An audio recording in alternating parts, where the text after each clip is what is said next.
Hello everyone, लेकर आ गए हम लोग बाजीगर सीरीज। क्यों नाम है इसका बाजीगर सीरीज? इसलिए क्योंकि पूरे साल तो तुम लोगों ने पढ़ाई नहीं करी। क्या करा है? मैच देखा है, गेम खेले हैं दोस्तों के साथ, आवारागर्दी करी है। तो अब हम लेकर आ गए हैं तुम्हें बचाने के लिए, तुम्हारे नंबर बढ़ाने के लिए बाजीगर सीरीज। सिर्फ ये सीरीज कर लो, 1 महीने में पूरा सिलेबस करा देंगे।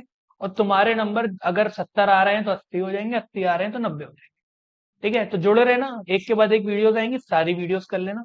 बहुत लंबी वीडियो नहीं बनाएंगे, सिर्फ जो तुम्हारे जरूरत का है वो बना देंगे। सारा कंटेंट जो है यूट्यूब पे तुमको मिल जाएगा। उसके अलावा अगर किसी को नोट्स की जरूरत है तो डिस्क्रिप्शन में तुमको लिंक मिल जाएगा टेलीग्राम का और व्हाट्सएप का। इन दोनों पे जाके तुमको हमारे ये जो नोट्स हैं ये पूरे मिल जाएंगे। चलो शुरू करते हैं। चैप्टर क्या है? The rise of nationalism in Europe. Europe में कैसे स्टार्ट हुआ नेशनलिज्म। ठीक है, ये है इसके topics. Rise of nationalism, French revolution, case of Europe, age of revolution, making of Germany, nationalism and imperialism. इनके भी टाइम स्टैम्प्स हैं। अगर तुमको एक स्पेसिफिक टॉपिक पढ़ना है तो आगे जाके वो टाइम स्टैम्प देख लेना और वो टॉपिक कर लेना, टाइम स्टैम्प बना के डाल देंगे। ठीक है, स्टार्ट करते हैं। फ्रेडरिक सोरो से स्टार्ट होती है हमारी कहानी ये चैप्टर की। किससे? फ्रेडरिक सोरो से। कौन है फ्रेडरिक सोरो? 1848 का एक फ्रेंच आर्टिस्ट। क्या खास बात है भाई? आर्टिस्ट तो आते रहते हैं जाते रहते हैं। इस आर्टिस्ट की एक खास बात है। इस आर्टिस्ट की खास बात यह है कि इसने देखा अपने टाइम पर एक सपना। क्या सपना था वो? इसने सपना देखा और एक पेंटिंग बना दी। ये वाली वो पेंटिंग है ना। क्या है वो पेंटिंग? वो पेंटिंग ये है कि बहुत सारे लोग जो है अपने अपने अपने अपने इलाकों के, अपने अपने देशों के झंडे लेके जा रहे हैं। और किधर जा रहे हैं? स्टैचू ऑफ लिबर्टी की तरफ जा रहे हैं। ठीक है, नीचे क्या पड़ा हुआ है? नीचे पड़ा हुआ है राजवंश का अंत। मतलब जो राजा महाराजा होते थे यूरोप में वो मुकुट पहनते थे और क्या कहते हैं, रॉयल कपड़े पहनते थे। तो वो सब चीजें जो है वो कहाँ पड़ी हुई है? लोगों के पैरों में पड़ी हुई है। ये सपना देखा किसने? देखा फ्रेडरिक सोरो ने। ये सपना देखने के बाद उसने क्या किया? ये पेंटिंग बना दी। ठीक है, अब इस पेंटिंग में क्या खास बात है? इस पेंटिंग की खास बात यह है कि जिस टाइम उसने ये पेंटिंग बनाई उस टाइम किसी ने सपने में भी नहीं सोचा था कि एक टाइम ऐसा आएगा कि ये चीज सच हो जाएगी। क्यों भाई? क्या इतनी नई बात है कि भाई जर्मनी का फ्लैग और फ्रांस का फ्लैग?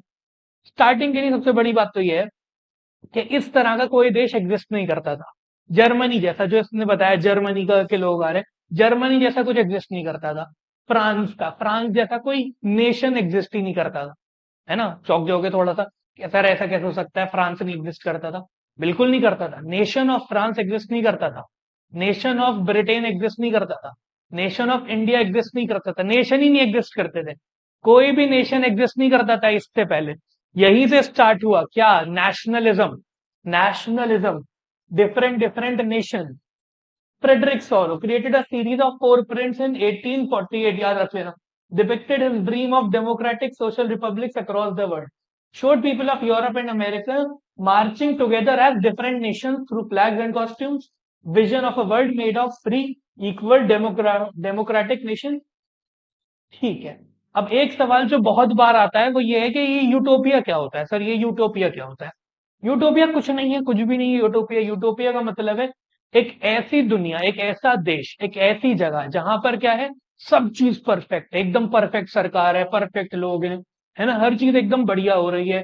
सब लोगों को जो है खाना पीना मिल रहा है, रिसोर्सेज मिल रही है, किसी पे जो है ऑपरेशन नहीं हो रहा, किसी पे जुल्म नहीं हो रहा। बस एक लाइन की डेफिनेशन, एन आइडियल, आइडियल और perfect state slash nation slash country, जो चाहे लिख दो। जब बात होती है हिस्ट्री में स्टेट की तो ये वो वाला स्टेट नहीं है कि यूपी और बिहार वाला स्टेट, नहीं नहीं नहीं। जब हिस्ट्री में बात होती है स्टेट की, स्टेट मतलब भी क्या होता है? कंट्री।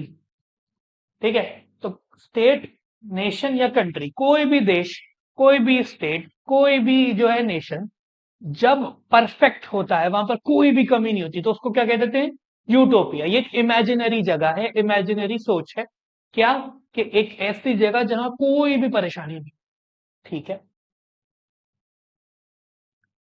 अब सवाल ये है कि आखिर यूरोप था कैसा? नेशनलिज्म की हम बात कर रहे हैं तो हम सवाल ये पूछेंगे कि नेशनलिज्म से पहले यूरोप में होता क्या था? कैसे लोग रहते थे? कैसा कैसी सरकारें होती थी? क्या होता था? Europe was dominated by absolute monarchies. Absolute monarchies दो इंपॉर्टेंट वर्ड है। एब्सोलूट का क्या मतलब है? आखिर, एकदम। एकदम टॉप पर। क्या मतलब है इस बात का? कि राजा जो होता था, जो मोनार्की होती थी, मोनार्की मतलब डायनेस्टी, मोनार्की मतलब राजा, राजा ने जो बात कह दी वो बात अंत है, उसके बाद कोई कोई बात नहीं कहेगा, उसके बाद कोई चीज जो है वो चैलेंज नहीं हो सकती। कोई कोर्ट राजा से ऊपर नहीं है, कोई पॉलिटिशियन राजा से ऊपर नहीं है, कोई चर्च राजा से ऊपर नहीं है, सबसे ऊपर कौन है? राजा है सबसे ऊपर। तो एब्सोल्यूट मोनार्कीज मतलब कि बिल्कुल जो राजा थे, जो एकदम टाइट तरीके से कंट्री को रन करते थे, अपनी कंट्री क्या होता, जो उनका किंगडम होता था उसको एकदम टाइट तरीके से, उनको कोई चैलेंज नहीं कर सकता था, वो पूरा जो था सब ओन करते थे वो, उनको कोई हटा नहीं सकता था। डायनेस्टिक एम्पायर, हैब्सबर्ग, ऑटोमन्स और रशियंस। उसके अलावा कहते हैं डायनेस्टीज, मैंने बताया कि मोनार्की जो होती है वो एक डायनेस्टी भी होती है, एक फैमिली होती है जो राज कर रही होती है ना। तो जो कॉमन और जो सबसे ताकतवर एम्पायर थे उस टाइम के, वो कौन से थे? हैब्सबर्ग, ऑटोमन और रशियन एम्पायर। रशियन एम्पायर पिछले साल तुमने पढ़ा होगा, फ्रेंच, तुम लोगों ने पढ़ा होगा फ्रेंच रेवोल्यूशन। क्यों मजाक कर रहे हो? कुछ नहीं पढ़ा तुम लोग, भूल गए था। People were divided by language, religion और एथनिसिटी। लोग किन तीन चीजों के बेसिस पे डिवाइडेड थे? लैंग्वेज, रिलीजन और एथनिसिटी। इसके अलावा किसी को इस बात से ज्यादा मतलब नहीं रहता था कि मैं जो हूँ किस कंट्री का हूँ, मैं क्योंकि कंट्री नहीं होता था तो लोगों को मतलब ही नहीं था कि हम किसके राज में आ रहे हैं। लोगों को बस इन तीन चीजों से मतलब, लैंग्वेज, रिलीजन और एथनिसिटी, कि मैं कौन सी भाषा बोलता हूँ, मैं किस धर्म का हूँ, और मेरी एथनिसिटी क्या है। एथनिसिटी मतलब मैं लेट से क्या कहते हैं, किस कलर का हूं मैं, है ना, कि मैं गोरा हूं या काला हूं, इन सब चीजों से लोगों को ज्यादा मतलब रहता था। नेशनल नेशनल कोई था नहीं, नेशनलिज्म जैसी कोई चीज नहीं थी। ठीक है। What is nationalism? नेशनलिज्म है क्या? Nationalism is a sense of collective identity among people, people believe they belong to the same nation. क्या मतलब है इस बात का?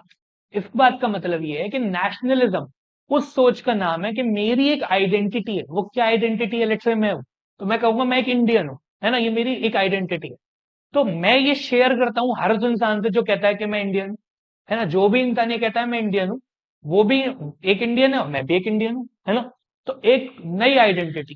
पहले मेरी आइडेंटिटी क्या थी? कि मैं हिंदी बोलने वाला हूँ, है ना। मेरी आइडेंटिटी क्या थी? कि मैं ब्राउन कलर का हूँ, है ना। अब मेरी आइडेंटिटी, एक नई आइडेंटिटी आ गई। क्या आइडेंटिटी आ गई मेरी? मेरी आइडेंटिटी आ गई कि मैं इंडियन हूं। मतलब नेशनलिज्म एक नई आइडेंटिटी की बात हुई।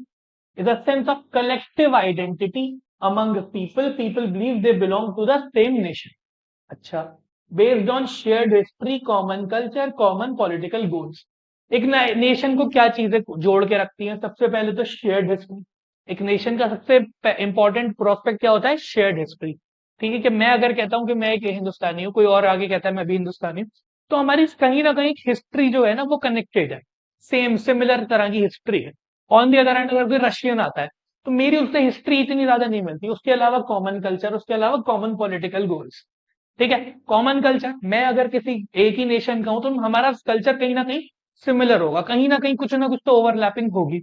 और अगर कॉमन पॉलिटिकल गोल्स भी हैं, मतलब कि हम जो, मेरा जिस चीज में फायदा है उसका उस चीज में उस बंदे का भी फायदा है ना। अगर कोई, मैंने फिर एग्जांपल देता हूँ, कोई रशियन आ जाता है तो जरूरी नहीं है कि मेरे फायदे में उसका फायदा, हो सकता है मेरे फायदे में उसका नुकसान हो। तो कॉमन पॉलिटिकल गेन नहीं है, कॉमन पॉलिटिकल मोटिव नहीं है, उसकी भलाई किसी और चीज में, मेरी भलाई किसी और चीज में है। तो नेशनलिज्म का क्या मतलब है? एक नई sense of identity bound by what? Bound by common political goals, common culture and shared history. Loyalty shift from rulers to the people of the nation. Nationalism आने के बाद हुआ क्या? मैंने बताया पहले क्या होता था, एक राजा होता था या फिर रानी होती थी, उनका राज होता था पूरे कंट्री पे, है ना। तो लोग जो होते थे वो लॉयल होते थे किसके लिए? राजा के लिए या फिर डायनेस्टी के लिए। इसके बाद क्या हो गया? नेशनलिज्म के बाद लोगों को समझ में आया कि यार राजा वाजा के पीछे नहीं चलना, हमें स्टेट के पीछे चलना, कंट्री के पीछे चलना है ना। अगर हम फ्रांस के राजा के लिए लॉयल नहीं है, हम फ्रांस के लिए लॉयल है ना। हम इंडिया के राजा के लिए लॉयल नहीं है, हम इंडिया के लिए लॉयल है ना। हम कंट्री के को सर्व करेंगे, हम राजा को सर्व नहीं करेंगे। लॉयल्टी जो है वो किससे? लॉयल्टी शिफ्ट फ्रॉम रूलर, राज करने वाले से किस तक चली गई? लोगों तक, है ना। राज करने वाले से किस तक चली गई? लोगों तक। Loyalty shift from rulers to the people of the nation. अब मैं जो हूं किसके लिए, किस पे प्यार करता हूं, किसके लिए वो करता हूं? people of the nation. A nation state is a state where majority of citizens share a common identity. People see themselves as part of one nation. Power lies with the citizens, not just kings or emperors. Nation state है क्या? एक nation होता क्या है? क्या होता है? Majority of citizen share a common identity. सबसे इंपॉर्टेंट तो ये कि एक नेशन होने के लिए एक जगह को क्या चाहिए कि उस जगह पर की जो मेजोरिटी लोग हैं वो माने इस बात को कि भाई हम सब जो हैं वो एक नेशन का पार्ट है और ये एक नेशन है। अगर मेजोरिटी लोग मानते हैं तो वो एक नेशन है। उसके अलावा people see themselves as part of one nation, power lies with the citizen, not just kings और एम्परर्स। उसके अलावा राजा और एम्परर का सिस्टम नहीं होना चाहिए, पावर जो है वो लोगों के पास होना चाहिए। मतलब कहीं ना कहीं एक फॉर्म ऑफ डेमोक्रेसी तो होनी चाहिए। जरूरी नहीं है कि एब्सोल्यूट डेमोक्रेसी हो, मगर एक फॉर्म ऑफ एक सेंस ऑफ डेमोक्रेसी तो होनी चाहिए। ठीक है, तो दो हमने रूल्स पढ़े नेशन स्टेट होने के। पहला क्या कि लोग हों जो आइडेंटिफाई करें खुद को एज नेशनल्स, लोग माने कि ये देश है। और दूसरा कि क्या कहते हैं, power lies with citizens not just kings और एम्परर्स। जो पावर है वो किंग्स और एम्परर्स के पास नहीं, पावर जो है वो लोगों के पास है। ठीक है, let's go on. Emergence of nationalism. Nationalism emerged as a powerful force in 19th century, led to political changes, mental and cultural transformation, creation of modern nation like states like France, Germany, Italy. अब आखिर ये है क्या? Emergence of nationalism कब हुआ? 19th century. 19th century मतलब 1800, है ना। अब कोई लोग आएंगे वो कहेंगे सर 19th सेंचुरी का मतलब तो 1900 होता है। नहीं, 19th सेंचुरी का मतलब 1800, 14th सेंचुरी का मतलब 1300। ठीक है, जो सेंचुरी होती है उसका मतलब है उससे एक कम वाले साल, यानी 1800 वाले साल। जैसे कि 1801, 1802, ये सब किस में आते हैं? ये सब आते हैं 19th सेंचुरी में। तो इमरजेंस ऑफ नेशनलिज्म किन सालों में आया? 1800s के टाइम पर आया नेशनलिज्म, है ना। सबसे पहले कहाँ आया? यूरोप में आया। कैसे? Nationalism emerged as a powerful force in 19th century, political changes, mental and cultural transformation, creation of modern nation like state like France, Germany और इटली।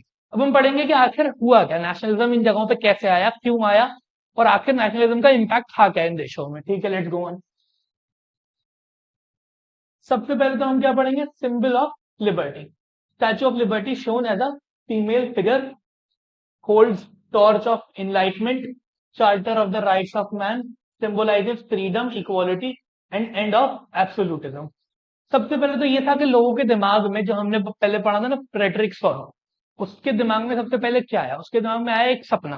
वो सपना क्या था कि मैं देखता हूँ एक लोगों को जो जा रहे हैं, किधर जा रहे हैं? स्टैचू ऑफ लिबर्टी की तरफ। क्या है statue of liberty? Statue of liberty symbol of liberty. क्या मतलब है? एक सबसे पहले तो एक फीमेल फिगर है, क्या और उसके हाथ में क्या है? मशाल है। किस चीज की मशाल है? इनलाइटमेंट की मशाल है। क्या होती है इनलाइटमेंट की मशाल? मतलब लोग जो है वो समझ चुके हैं, लोग जो है वो जाग चुके हैं, जागरूक हो चुके हैं, है ना। जो इंसान जाग जाता है ना, उसको कहते हैं, उसके क्या कहते हैं? इनलाइटमेंट, इनलाइट हो गया है। तो ये जो है सिंबल ऑफ लिबर्टी क्या बताती है कि लोग जो है वो जाग चुके हैं। Charter of the rights of man symbolizes freedom, equality end of absolutism.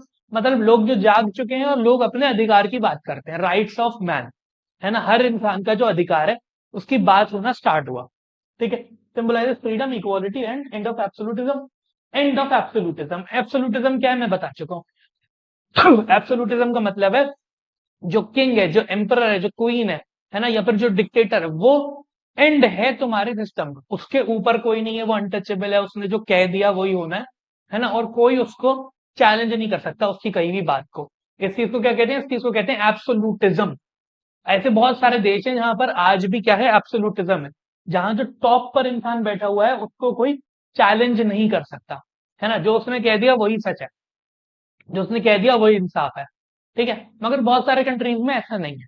जैसे कि जो डेवलप्ड कंट्रीज है वहां पर ऐसा नहीं है, वहां पर everyone is equal before the law. ठीक है, तो एंड ऑफ एब्सोल्यूटिज्म, यूरोप में एब्सोल्यूटिज्म खत्म हुआ। Broken symbols of absolutist rule shown on the ground represents collapse of monarchy, end of repression, emphasis on democratic governance, rule by people. ये सारी बातें किसकी हो रही हैं? उस पेंटिंग की जो फ्रेडरिक ने बनाई, और उसमें क्या है, क्या क्या देखा हमने? Represent collapse of monarchy. सबसे पहले तो देखा मोनार्की, मैंने बताया था कि जो क्या कहते हैं, राजाओं के मुकुट होते थे, जो राजाओं के कपड़े होते थे, सब जमीन पे पड़े हुए। मतलब कि अब राजा और रानी वाला सिस्टम खत्म। एंड ऑफ रिप्रेशन, जो वो दबाते थे लोगों को, जो लोगों पे जुल्म करते थे वो खत्म। उसके अलावा emphasis on democratic governance rule by people. उसके अलावा democratic governance rule by people. अब राज कौन करेगा? लोग करेंगे। पावर किसके पास होगी? लोगों के पास होगी। ये कौन कह रहा है? डेमोक्रेटिक एलिमेंट्स कह रहे हैं, है ना। ये फ्रेडरिक सोरो का क्या है? सपना है। ठीक है। रिलीजियस सिंबोलिज्म, इसके अलावा रिलीजियस सिंबोलिज्म जो थे वो यूज करे गए उसकी पेंटिंग में। अगर तुम देखो तो सबसे ऊपर किसको बनाया हुआ है यहाँ पर? जीसस क्राइस्ट को बनाया गया। क्यों? इसकी एक बहुत ही इंपॉर्टेंट वजह है। वो क्या है? जो राजा महाराजा होते थे उस टाइम पे यूरोप में, वो अपनी पावर, जो एब्सोल्यूट पावर होती है, उसको कैसे जस्टिफाई करते थे। मतलब लोग कहीं उनसे ये ना कहे कि भाई एक इंसान के पास इतनी पावर क्यों है, तो वो उसके जवाब में कहते थे कि देखो, पावर हमें गॉड ने दी है ना। अगर तुम हमारे खिलाफ बोलते हो तो तुम गॉड के खिलाफ, है ना। ये वो अपने पब्लिक से कहते थे, या जो भी उनको चैलेंज करता था उससे क्या कहते थे कि ये जो पावर हमें मिली है ना, ये हमें गॉड ने दिया। वो खुद भी यही मानते थे कि जो उनकी पावर है ना, वो उनको गॉड ने दी, डिवाइन पावर है उनके पास राज करने की, है ना। जैसे कि जो रशियन रॉयल फैमिली थी, या फिर जो फ्रेंच रॉयल फैमिली थी, वो ये मानते थे कि उनको राज करने का अधिकार किसने दिया हुआ है? गॉड ने दिया हुआ है। तो जब उनके खिलाफ आवाज उठाई गई, तो ये बताया गया कि नहीं, ऐसा कुछ नहीं है, ये तो दुनिया में राजा है ना। जो गॉड है वो तो ये चाहता है कि लोग जो हैं वो इंडिपेंडेंट हो जाएं, लोग जो है राजा और मोनार्की सिस्टम खत्म कर दें। ये किसने बोला? फ्रेडरिक सोरो की पेंटिंग ने। क्या था? Religious symbolism, angels and saints watching from the sky symbolizes brotherhood unity among nation, message nations should live in peace and cooperation. अच्छा, इस पेंटिंग के मतलब क्या था कि जो नेशन है ना, नेशन का सिस्टम और डेमोक्रेसी, गॉड ये चाहते हैं कि जो दुनिया है वहां पर डेमोक्रेसी हो, और दुनिया जो है वहां पर नेशंस बने हुए हो। ठीक है, ये दिखाया है इस पेंटिंग में, इसलिए दिखाया कि कैसे गॉड जो है, जीसस क्राइस्ट जो है वो खुश हो रहे हैं, एंजल जो है खुश हो रहे हैं, ये दिखाया है पेंटिंग। ठीक है, let's go on. The French revolution and the idea of the nation. French revolution and the idea of the nation, जो सबसे पहले आइडिया आया नेशन का, कि आखिर नेशन है क्या, आखिर ये जो चीज है ना वो क्या है, ये कहां से आया? फ्रेंच रेवोल्यूशन से। फ्रेंच रेवोल्यूशन तुम लोगों ने, मतलब फिर से कहूंगा मैं कि तुम लोगों ने पढ़ा होगा नाइन्थ में, और सच तो ये है कि तुम लोग भूल गए होंगे या फिर पढ़ा ही नहीं। तो फ्रेंच रेवोल्यूशन थोड़ा सा रिकैप कर लेते हैं, कोई बात नहीं। 1789 में हुआ था। इसकी दो तीन मैंने पिक्चर लगा दी हैं। कुछ लोगों ने जो है राजा का पैलेस बम से उड़ा दिया, किसी ने ये राजा को लेके जा रहे हैं फांसी पे चढ़ा दिया, और ये तबाही वबाही कर दी, है ना। और जितने भी लोग रॉयल फैमिली में थे सबको मार दिया। तो ये दिस इज फ्रेंच रेवोल्यूशन है ना, कंसाइज में, कि लोगों ने रेबल किया, राजा की पूरी फैमिली को मार दिया, और टेक ओवर कर लिया कंट्री को। ठीक है, तो दिस इज फ्रेंच रेवोल्यूशन। ठीक है, तो फ्रांस था क्या आखिर 1789 से पहले? Full fledged territorial state ruled by absolute monarch. क्या मतलब है? कि जो फ्रांस था वैसे ही, जो मैं बता रहा हूँ कि एक राजा होता था, राजा जो था वो एब्सोल्यूट होता था, उसको कोई टच नहीं कर सकता था, उसको कोई चैलेंज नहीं कर सकता था। वो अपने जो कंट्री है, जो अपना टेरिटोरियल स्टेट है, टेरिटोरियल स्टेट है ना, इलाका जो है, एक तरह से इलाका, उस पर वो क्या करता है? वो राज करता है वो। सोसाइटी जो थी वो तीन हिस्सों में डिवाइडेड थी: clergy, nobility, common people. Clergy कौन होते थे? क्लर्जी होते थे जैसे प्रीस्ट्स हो गए, बिशप्स हो गए। कौन लोग होते हैं ये? जो चर्च को रन करते हैं, जो लोग चर्च को रन करते हैं ना यूरोप में, उनको कहते हैं क्लर्जी, है ना। क्लर्जी वो लोग होते हैं जो क्या कहते हैं, रिलीजियस वर्क करते हैं यूरोप में। क्रिश्चियनिटी में उनको क्लर्जी कहा जाता है। उसके अलावा नोबिलिटी, नोबिलिटी कौन से लोग हैं? जो राजा से कनेक्टेड है, या तो रॉयल फैमिली से बिलोंग करते हैं, या फिर राजा के किसी का, या फिर कोई राजा के यहाँ जॉब करते हैं, या फिर राजा के कोई खास लोग हैं, है ना। ये सब लोग कौन से होते हैं? नोबिलिटी होते हैं। या राजा ने किसी को कोई फेवर किया है, तो ये सब लोग नोबिलिटी में आते हैं, है ना। राजा है या फिर राजा के अंडर में जो लोग काम करते हैं, ये सब नोबिलिटी में आते हैं। उसके बाद आते हैं सबसे नीचे common people. No political rights for common citizen, revolution introduce. तो लोगों के पास, कोई कॉमन लोगों के पास तो कोई पॉलिटिकल राइट्स नहीं थे, है ना। जब रेवोल्यूशन आया, लोगों ने राजा को पकड़ के उसका सर काट दिया और पैलेस वैलेस गिरा दिया, तो उसके बाद क्या हुआ? उसके बाद क्या हुआ? रेवोल्यूशन ने क्या लेकर आया? Equality before law. रेवोल्यूशन ने एक बहुत ही जो है प्यारा आइडिया लोगों को दिया, वो ये इक्वालिटी बिफोर लॉ। आप चाहे नोबिलिटी हो, आप चाहे क्लर्जी हो, you are not above the law. आप कानून के अंदर ही आते हैं, ठीक है। ये क्या है? इक्वालिटी बिफोर लॉ, रेवोल्यूशन का एक आइडिया। उसके अलावा पॉपुलर सॉवरेनिटी। उस सॉवरेनिटी मतलब फ्रांस, है ना। फ्रांस जो है वो एग्जिस्ट करता है चाहे किंग हो या ना हो, है ना। ये कॉन्सेप्ट है क्या? सॉवरेनिटी। उसके अलावा क्या है? सिटीजनशिप। हर इंसान जो उस फ्रांस में रह रहा है वो क्या है? फ्रांस का सिटीजन है। और सिटीजन का जो है वो एक राइट होता है कंट्री में। आप ये नहीं कह सकते कि आप राजा हैं तो आप जो चाहे करते रहे, ठीक है। उसके अलावा क्या है, nation was no longer ruled by divine right, जो मैंने अभी बोला था कि राजा क्या कहते थे कि भाई हमें अगर हम अगर राजा बन गए, इसका मतलब गॉड ने हमें राजा बनाया, तो गॉड ने अगर राजा बनाया और आप हमारे खिलाफ बोल रहे हो तो आप गॉड के खिलाफ बोल रहे हो। तो लोगों ने कहा ना ना ना ना ना, ऐसे नहीं होता, डिवाइन राइट अब कुछ नहीं है ना, जो भी बंदा आएगा उससे इंसान बनाए, डिवाइनली ऐसा कुछ नहीं है, तुम इंसानों के बनाए हुए राजा थे और इंसानों ने तुम्हें हटा दिया, ठीक है। French revolution began in 1789। 1789 में क्या हुआ पता है चुका हूं, फ्रेंच रेवोल्यूशन आया, overthrow absolute monarchy, introduce new political ideas, new concept of nation, sovereignty of the people, power shifted from king to people, king से पावर लूज हो गई और पावर किसके पास आ गई, लोगों के पास। Nation defined as body of citizens, people became makers of their own destiny. अब लोगों के पास आ गया कि भाई ये देश कैसे चलना है, लोगों के पास जो है ये पावर पहली बार आई। अब कोई राजा डिसीजन नहीं कर रहा था, अब कोई नोबल डिसीजन नहीं कर रहा था, कोई ड्यूक जो है बैठ के वो डिसीजन नहीं कर रहा था, अब कौन डिसीजन कर रहा था कंट्री का, अब लोग खुद अपना डिसीजन कर रहे हैं, ठीक है। आगे सिंबल्स ऑफ कलेक्टिव आइडेंटिटी। अब जब बात करी गई कलेक्टिव आइडेंटिटी की, एक नेशन होता है उसमें कलेक्टिव आइडेंटिटी होती है, मतलब हर इंसान, मैंने कहा कि मैं एक इंडियन हूँ, अगला इंडियन, तो हमें क्या चीजें कॉमन है ना, सबसे बड़ी बात तो ये कि हम सिटीजन हैं कंट्री, ठीक है। और क्या क्या, तो फ्रांस ने क्या क्या चीजें इंट्रोड्यूस करी रेवोल्यूशन के बाद, है ना, जिससे लोगों को लगे कि वो कंट्री का पार्ट है, जिससे उनको वो शेयर्ड आइडेंटिटी वाली जो चीज है ना, वो लोगों को दिमाग में बैठे कि अच्छा मैं भी फ्रेंचमैन हूँ, ये भी फ्रेंचमैन है। कैसे समझ में आया, revolutionary use symbol to unite people, symbols का इस्तेमाल किया उन्होंने। कौन सा सिंबल था, ला पाट्रियन, द फादरलैंड। उन्होंने कंट्री को क्या कहा, फादरलैंड, ये हमारा फादरलैंड है ना। तो कंट्री को जब तुम पर्सोनिफिकेशन, पर्सोनिफिकेशन हम एंड में भी पढ़ेंगे, पर्सोनिफाई मतलब इंसान की तरह देखते हो, तुम कंट्री को जमीन की तरह नहीं देखते कि जमीन है, इस पे से क्रॉप्स उग रही है, इस पे फैक्ट्री बन, नहीं नहीं नहीं, ये जमीन क्या है, एक इंसान है, ठीक है। तुम उसको इंसान की तरह ट्रीट करना, इंसान भी नॉर्मल इंसान नहीं, ये जमीन क्या है, ये फादरलैंड है, इसने हम सबको जन्म दिया है, इसने हम सबको जो है खाना पीना दिया, सब कुछ इसी ने दिया है, तो अब इसी के लिए तुमको जीना है, इसी के लिए तुमको मरना है। तो कॉन्सेप्ट ऑफ फादरलैंड। उसके अलावा ले सिटोयन मतलब सिटीजन, तुम क्या हो, तुम कोई पेजेंट नहीं हो, तुम कोई फार्मर, तुम क्या हो, तुम सिटीजन हो इस कंट्री के, है ना, तुम इस प्रांत के सिटीजन हो। ये कहा गया कब, रेवोल्यूशन के बाद। एम्फेसाइज इक्वालिटी और यूनिटी, क्या बताया गया, इक्वालिटी और यूनिटी की बात। National symbols introduce, try colour flag replace royal flag. पहले क्या होता था, राजा महाराजाओं की जो रॉयल पावर वाले सिंबल्स होते थे वो यूज होते थे फ्लैग्स में। इसके बाद क्या आ गया, रेवोल्यूशन के बाद एक सिंपल ट्राई कलर फ्लैग आ गया यहाँ पर, ठीक है। कल्चरल मेजर्स, क्या कल्चरल मेजर्स लिए गए, नेशनल हाइम्स गाई गई, मतलब राष्ट्रगान जिसको हम कहते हैं ना, राष्ट्रगीत जिसको हम कहते हैं।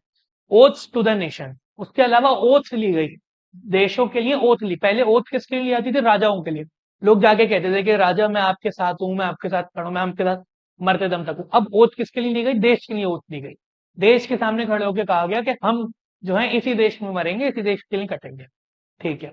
मार्टर्स कमेमोरेटेड, मार्टर्स कौन होते हैं, जो लोग शहीद हो जाते हैं उनको क्या कहते हैं, मार्टर्स। उनको जो है इज्जत दी गई, उनको बोला गया कि इस इंसान ने इस देश के लिए कुर्बानी दी, बहुत अच्छी बात है ये, ठीक है। Let's go on.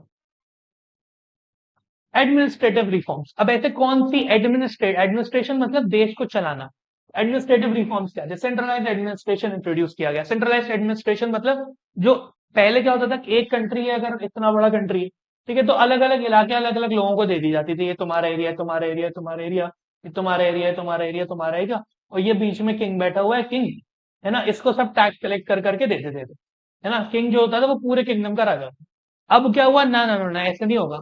अब क्या होगा, पूरे जो अब होता क्या था, सब अलग अलग जगह पर है, तो अब सब अपने अपने रूल्स बना देते थे, अपने अपने टैक्सिंग सिस्टम्स होते थे सबके। अब वो नहीं नहीं नहीं नहीं, पूरे कंट्री में एक ही सिस्टम चलेगा, सेंट्रलाइज्ड, मतलब सबको एक ही तरह का टैक्स देना है, सबको पे एक ही तरह का राज किया जाएगा, कोई लोकल रूलर वाला सिस्टम नहीं है। फ्रांस के अंदर जितने भी लोग हैं सबको एक ही तरह का टैक्स देना होगा, फ्रांस के अंदर जितने भी लोग हैं सबको एक ही तरह की करेंसी यूज करनी पड़ेगी। तो सेंट्रलाइज्ड एडमिनिस्ट्रेशन इंट्रोड्यूस किया गया। यूनिफॉर्म लॉज लाए गए, पहले यूनिफॉर्म लॉज नहीं होते थे। यूनिफॉर्म लॉज का क्या मतलब है, यूनिफॉर्म वो नहीं है जो तुम स्कूल पहन के आते हो फट जाती है, यूनिफॉर्म लॉज का मतलब है एक लॉज, सेम लॉज होते थे, किसके लिए, सारे सिटीजन के लिए बनाए गए। पहले नहीं होते थे, पहले होता था अगर आप नोबल हैं तो आपके लिए डिफरेंट लॉ है, अगर आप नॉर्मल इंसान है तो आपके लिए और सख्त लॉ है ना। तो अब क्या हुआ, यूनिफॉर्म लाया गया सारे सिटीजन के लिए। हर इंसान जो फ्रांस में मौजूद है वो क्या है, वो सिटीजन है। Okay. Abolition of internal custom duty. मैंने बताया कि फ्रांस में क्या होता था कि और भी कंट्रीज में सब जगह क्या होता था कि एक राजा है वो लोकल लोकल लेवल पे पावर बांट देता कि तू ये वाला शहर देख ले, तू ये वाला शहर देख ले। तो सब जो लोकल लोकल लोग थे ना, लोकल लोकल रूलर जो थे, लोकल लोकल कह सकते हैं कि जो गवर्नर्स होते थे लोकल लेवल पर, वो क्या करते थे, अगर एक चीज एक जगह से दूसरी जगह बिक रही है ना, तो उस पर टैक्स लगाते थे कंट्री के अंदर ही। मतलब अगर यहाँ पर कोई चीज यहाँ बिक रही है तो ये बंदा उस पर टैक्स लगाएगा, यहाँ की चीज यहाँ बिक रही है तो ये टैक्स।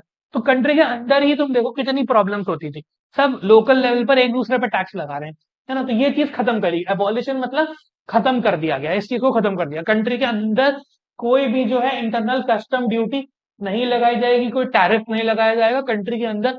जिसको जो सामान जहां बेचना है वो बेच सकता है, उस पर कोई टैक्स नहीं लगेगा।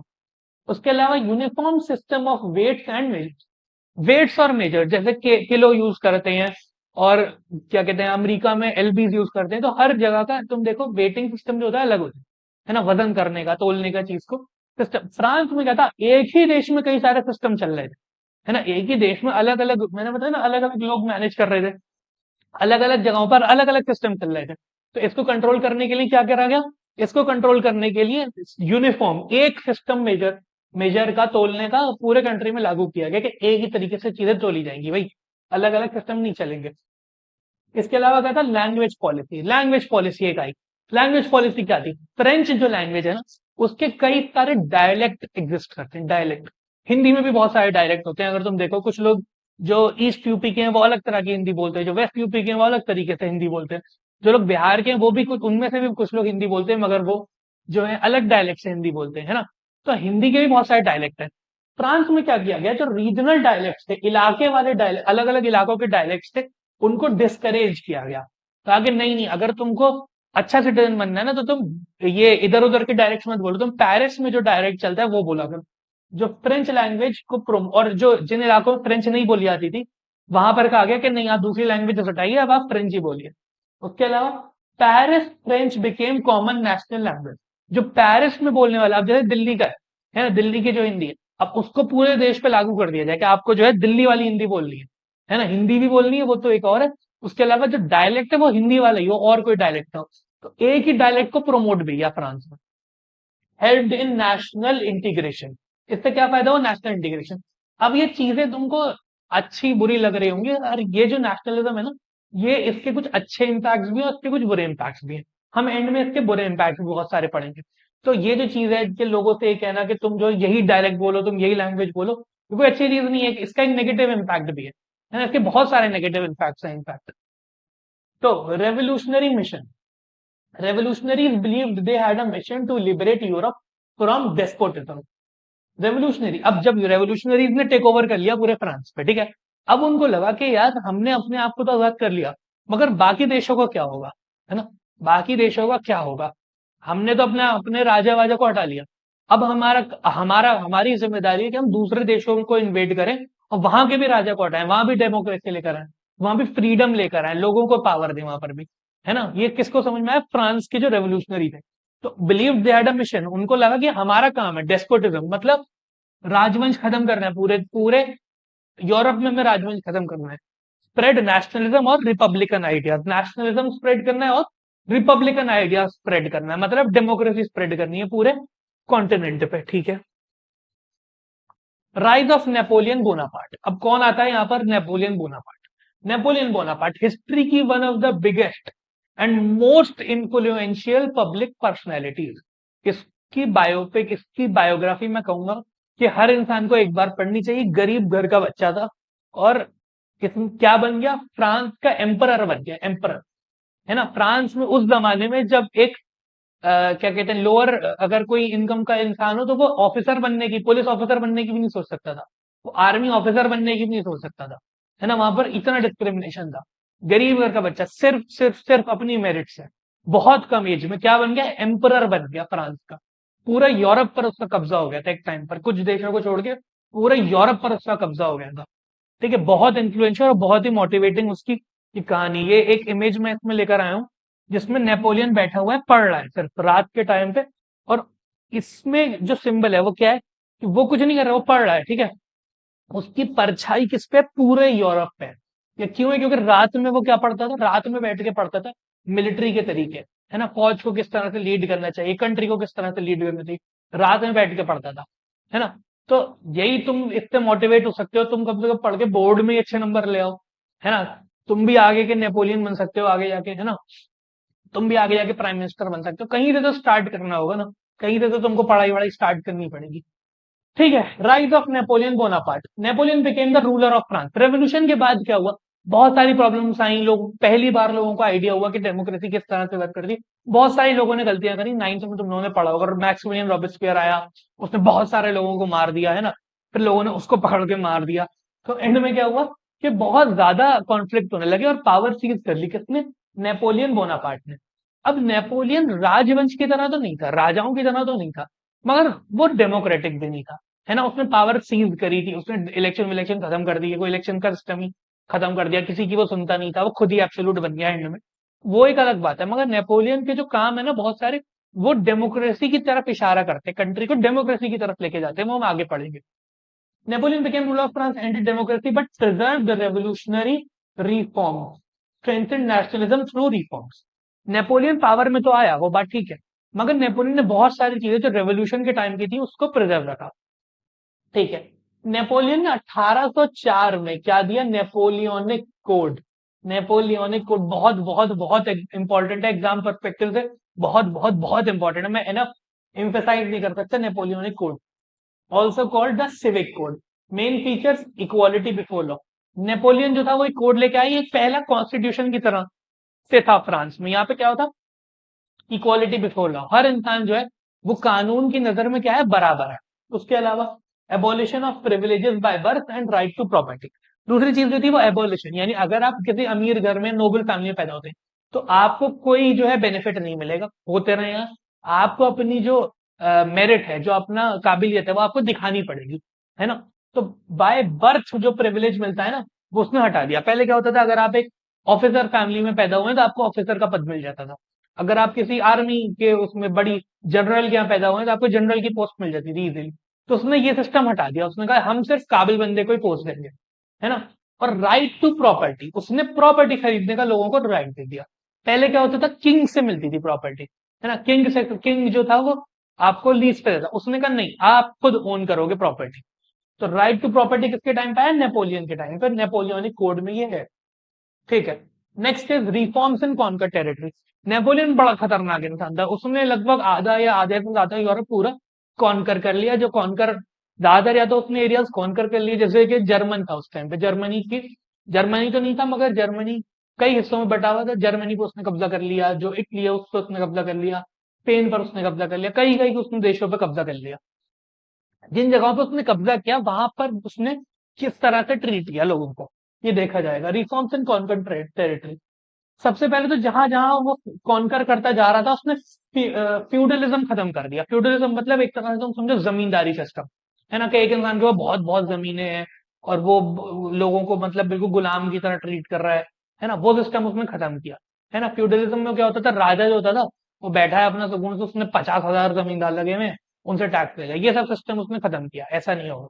उसके अलावा सर्वडम एंडेड। सर्वडम क्या होता था कि बेसिकली एक वही, एक तुम समझो अर्ली फॉर्म ऑफ, अर्ली कह रहा हूँ, लेट फॉर्म ऑफ स्लेवरी, कि इंसान जो एक किसान है उसको स्लेव की तरह ट्रीट करते थे, कि तुम लाइफ टाइम हमारे लिए काम करते रहो, है ना, बदले में तुमको खाना पीना दे दिया करेंगे। इसके अलावा गिल्ड रिस्ट्रिक्शन, यानी बिजनेस में रिस्ट्रिक्शन जो होते थे वो कम करे उसने। Improve transport and communication, transport improve किया और कम्युनिकेशन इंप्रूव किया। Boost trade and business class, trade boost किया इससे और बिजनेस क्लास इंप्रूव हुई। नेपोलियन ने बहुत सारे रिफॉर्म्स लेकर आया, जैसे कि मेजरमेंट वाले थे ना, वो पूरे यूरोप में उसने स्टैंडर्डाइज कर दिया कि मेजरमेंट, तोलने का जो यूनिट है वो पूरे यूरोप में सेम रहेगा। उसके अलावा करेंसी सेम रहेंगी। इससे ट्रेड में और बिजनेस में बहुत फायदा मिला लोगों को। ने positive impact of French rule, क्या positive impact of French rule का? Helped peasants, artisans and businessman. Artisans कौन होते हैं? जो स्किल्ड वर्कर्स होते हैं। Businessman introduce modern administration and economic unity. Peasants को यानी किसानों को फायदा हुआ, आर्टिसंस को फायदा हुआ, बिजनेसमैन को फायदा हुआ, मॉडर्न एडमिनिस्ट्रेशन इंट्रोड्यूस हुआ, पहले वही राजा और फेडरलिज्म फ्यूडलिज्म वाला सिस्टम चल रहा था, अब क्या है, इकोनॉमिक यूनिटी और मॉडर्न एडमिनिस्ट्रेशन है। इसके अलावा negative impact of French rule, French rule का नेगेटिव इम्पैक्ट क्या था कई देशों में, वो क्या था, हैवी टैक्सेशन। नेपोलियन जहां जहां तक, ये मैंने इसमें दिखाया कि कहां कहां तक नेपोलियन का राज था, ये स्पेन से लेके, है ना, यहाँ से इटली, इटली तक, और यहाँ पे, और यहाँ तक करते करते वो इवन रशिया तक पहुंच गया था वो कॉन्कर करते करते। तो ये पूरा नेपोलियन के एम्पायर के अंडर में एरिया था, है ना। तो हैवी टैक्सेशन, जहां जहां वो कॉन्कर कर रहा था बहुत ज्यादा टैक्सेस लगा रहा था। उसके अलावा फोर्स्ड मिलिट्री कॉन्स्क्रिप्शन, जहां जहां उसका कब्जा होता था लोगों को जबरदस्ती आर्मी में भरना। उसके अलावा सेंसरशिप, कोई उसके खिलाफ बोलता था तो उसको बैन कर देता था, है ना, कोई अखबार उसके खिलाफ बोला, क्योंकि प्रिंटिंग तो थोड़ी बहुत स्टार्ट, प्रिंटिंग नहीं तो फिर अर्ली फॉर्म्स ऑफ प्रिंटिंग तो स्टार्ट हो गई थी, तो लोग अगर कोई उसके खिलाफ बोलता था तो उसको बैन कर देता था, सेंसर कर देता था। उसके अलावा political freedom was denied. Political freedom का मतलब कि कोई जो है पॉलिटिशियन पॉलिटिक्स में खड़ा हो नेपोलियन को चैलेंज करे, तो ये सब उसने खत्म कर दिया, कोई पॉलिटिशियन नहीं, मेरे बिठाए हुए बंदे ही जो है वो चलेंगे आगे। ठीक है। Next topic is the making of nationalism in Europe. अब नेशनलिज्म जो है वो यूरोप में स्टार्ट कैसे हुआ, डेवलपमेंट ऑफ नेशनलिज्म आफ्टर 1815। 1815 क्यों इंपॉर्टेंट है, क्योंकि ये वो साल है जिसमें जिसके बाद एक्चुअली, कि इन सालों में बेसिकली हमने क्या पढ़ा था इससे पहले तक, कि नेपोलियन जो था उसने एक बहुत बड़े एम्पायर बना लिया था अपना, और क्या कहते हैं, हैवी टैक्सेशन लगा रहा था, एडमिनिस्ट्रेटिव रिफॉर्म्स कर रहा था, फ्यूडलिज्म खत्म करता जा रहा था, जो पुरानी मोनार्कीज थी, जो पुरानी रॉयल फैमिली थी, उनको खत्म करता जा रहा था, जहां जहां वो कब्जा कर रहा था पुरानी रॉयल फैमिली सब खत्म कर दी थी उसने, है ना, जो जो राज करते थे एरिया पे सब उस जगह पे कब्जा करता था, फैमिली को हटाता था, अपना कब्जा कर लेता था वहां पर, है ना। तो 1815 तक आते आते क्या हुआ, नेपोलियन का एम्पायर जो था वो खत्म हो गया। क्यों, क्योंकि एक बैटल हुई थी, बैटल ऑफ वाटरलू, जिसमें नेपोलियन हार गया और उसको अरेस्ट कर लिया गया और उसका एम्पायर वहां से खत्म हो गया। ठीक है, खत्म कैसे किया गया ये हम आगे पढ़ेंगे। Role of social classes, ideas and political move, ये अब 1815 यानी आफ्टर नेपोलियन, नेपोलियन के अरेस्ट होने के बाद और उसके एम्पायर के गिरने के बाद क्या हुआ। Europe after Napoleon, Napoleon defeated इन 1815, 1815 में नेपोलियन हार गया जब और अरेस्ट हो गया। उसके बाद European powers aimed to restore old monarchies, suppress revolutionary ideas. अब यूरोप की जो बहुत सारी पावर्स थी वो बेसिकली कौन कौन सी थी, एक तो रशिया थी, उसके अलावा ऑस्ट्रिया और ब्रिटेन, है ना, या फिर जो यूनाइटेड किंगडम तो उस टाइम पे ही था, ब्रिटेन जो जिसको कहते थे, है ना, ब्रिटिश एम्पायर। तो ये तो खुद एक रॉयल फैमिली से चलते थे, तो इनको डर था अगर नेपोलियन जो है वो तो सारी रॉयल फैमिली हटा रहा है, जिन रेवोल्यूशनरीज को वो लीड कर रहा है वो तो ये कह रहे हैं कि भाई सारी रॉयल फैमिली हटाओ, है ना। तो उनको समझ में आया कि यार ये तो आइडियाज, नेपोलियन को तो हमने हरा दिया मगर ये आइडियाज जो लेकर आ रहा है वो बहुत खतरनाक है, तो उनको कैसे खत्म किया जाए। तो रिस्टोर ओल्ड मोनार्कीज, वो मोनार्कीज जिसको नेपोलियन जिनको नेपोलियन ने कुचल दिया था उनको वापस लेकर आओ, है ना, रॉयल फैमिली का कोई तो बंदा होगा उसको वापस लेकर आओ, वापस उसको ताज पहनाओ और वापस उसको उसी जगह पर बिठा दो। ठीक है, सप्रेस रेवोल्यूशनरी आइडियाज, जो रेवोल्यूशनरी आइडियाज हैं अलग अलग, क्योंकि मैंने बताया ना फ्रांस वालों को क्या लगता था हमारी जिम्मेदारी है कि हर देश में जाए, ब्रिटेन में जाए, रशिया में जाए, ऑस्ट्रिया में जाए, स्पेन में जाए, पोर्टुगल में जाए, सबको जाके बोले, इटली में जाए, सबसे आगे बोले कि अपने जो तुम्हारे राजा हैं सबको हटा दो, सबको उखाड़ के फेंक दो और डेमोक्रेसी ले आओ, है ना, फ्रांस वालों को लगता था। तो उनको समझ में आया सप्रेस करना पड़ेगा, दबाना पड़ेगा इन आइडियाज को, वरना हम ही तो पावर लूज करेंगे। ये तो जो मेन पावर्स है रशिया और क्या कहते हैं, ब्रिटेन, रशिया और ऑस्ट्रिया, ये तो मेन पावर, ये तो तीनों रॉयल फैमिली से रन होते थे। तो उन्होंने कहा इन आइडियाज को सप्रेस करना बड़ा जरूरी है। Nationalism did not disappear, it evolve. Nationalism खत्म नहीं हुआ, नेशनलिज्म इवॉल्व हो गया। कैसे हम पढ़ेंगे, social structure of Europe, society divided into aristocracy, pageantry और मिडिल क्लास। दोबारा से वही सिस्टम आ गया, एक एरिस्टोक्रेसी होती थी, लैंडेड एलिट, उसके अलावा पेजेंट होते थे बेचारे जो किसान होते थे जिनके पास जमीन वमीन नहीं होती थी कुछ भी, वो बस एरिस्टोक्रेसी के लिए काम करा करते थे, और मिडिल क्लास, मिडिल क्लास एक इमर्जिंग ग्रुप था जो पहली बार ह्यूमैनिटी ने देखा था मिडिल क्लास जैसा कुछ। Each played a role in nationalism. अब दोबारा से सिस्टम स्टैब्लिश हो गए तो एरिस्टोक्रेसी या फ्यूडलिज्म जिसको हम कहते हैं वो भी वापस आ गया, है ना, पेजेंट होते थे। फर्क ये था कि अब हल्के हल्के इंडस्ट्रियलाइजेशन होने लगा था, अब फैक्ट्रीज लगना स्टार्ट हो गई थी, तो एक टेक्नोलॉजिकल रेवोल्यूशन था ये।